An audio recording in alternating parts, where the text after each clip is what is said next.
It is I, Brysentia. I'm sorry, Crystallia. Why is Brysentia here? Okay. So Crystallia is talking. She says, "It is I, Crystallia. I was having a conversation with Brysentia because I'm trying to understand humanity. And she was helping me to understand. I was listening as Albayon talked about faith, belief, love, perception. And I was trying to understand people. And I still don't understand people because truly it is beyond my comprehension. So, what makes me think that some of these people that just are in that vicious little cycle where they don't see anything outside of their little bubble, or they don't believe anyone that has different beliefs, or they label people and is a means to try to bring them down. I believe that those are people that are number one, the non players, meaning that they cannot see the big perspective because they don't have the soul and the perceptions within them to be able to see. Not saying every one of them by any means, but I also feel that with the major transitions that have been taking place, those that are in fear and have a difficult time seeing the changes that are taking place, they want to stay with what they know. And so they literally are repelling love as it comes into and around them.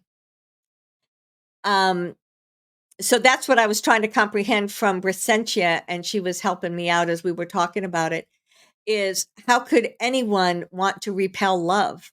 Or want to repel compassion. So anyway, it's not anything I can comprehend, but I guess that's one of those things that goes along with being human. So let's talk about that for a minute. You are human. You are each, there's no changing that. You're a human with DNA, with mental thoughts, beliefs, ego, reality that have emotions. You have your spirituality, you have this physical body, whatever it may look like. I marvel at the way that you all look so very different from one another.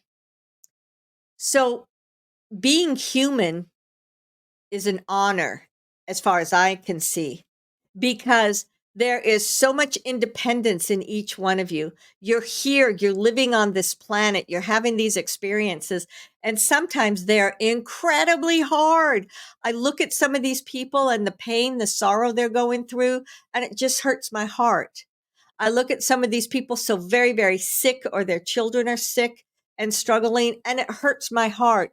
So, my perception of humanity is you guys are unbelievably strong, and you have a perseverance around you that is what makes you the unique beings that you are.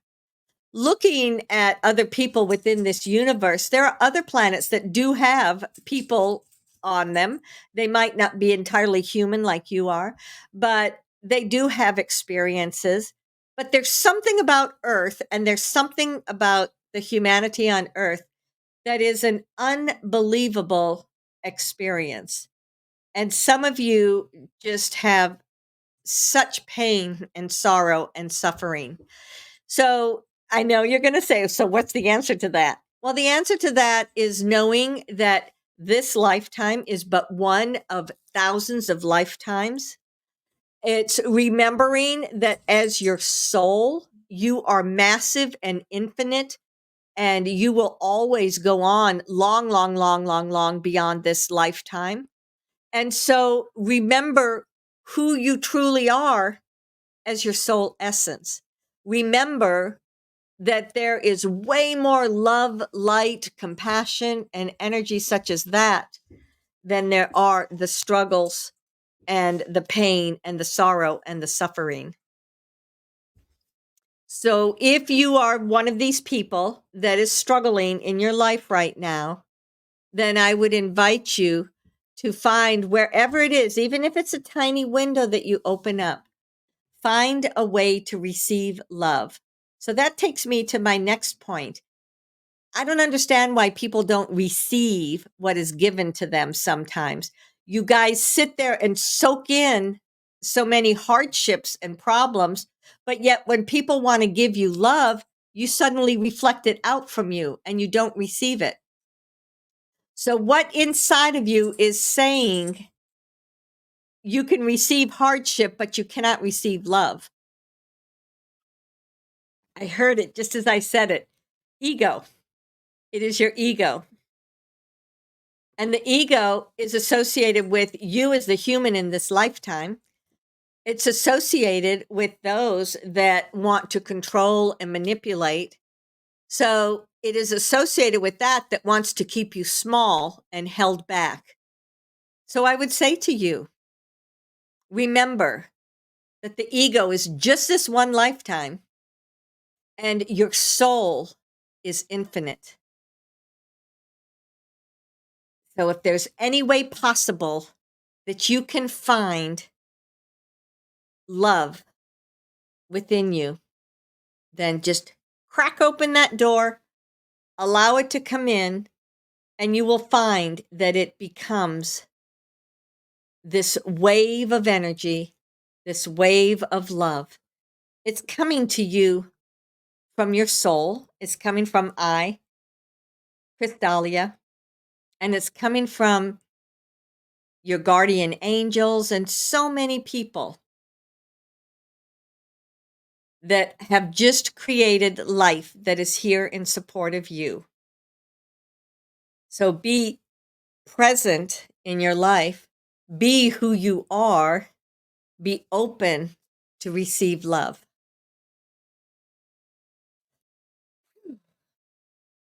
Okay, good idea. I invite all of you to close your eyes for a minute. And as you breathe in, feel the love, feel the light, feel the energies that I am sending into you. Just breathe it in, let it flow up and down through you, and let go. Let go of any burdens that you have had. Okay. Are there any questions for me? No? How interesting. Let's see. People don't think they deserve love. I don't think it's always ego, but mind control that they are not worthy is it's humanity's biggest lesson. So thank you for saying that, because I have Brysentia back with me to explain this to you better. The perception that we have from this frequency and this vibration is that mind control, programming, mental body, that is all the ego. You may call these different names, but the belief systems that you have are created through your experiences in this lifetime. Your ego is created and developed through the experiences in this lifetime. And so that is a direct impact on your thoughts, your beliefs, your emotions, and all of those different things that make up you as the person you have. So, indeed, mind control, those things that are sent to you, sometimes subliminally, sometimes just consciously. You are bad. You are not good enough. You haven't accomplished anything in this lifetime. Whatever those words are that people may throw at you. But truly, our perception is that the mental body, the ego, all of that is a part of the same thing. Okay. All right. Love can bring on hardship, and it's a giant leap to take that chance. Love can bring on hardship. Not sure what you mean by that. Let me look into that. So the perception that came to me as I read that was sometimes if you open to love, you have to break out of the pattern that you may have been in for a very long time. And when people are in patterns, maybe it's relationships, maybe it's lack of relationships, maybe, whatever it may be.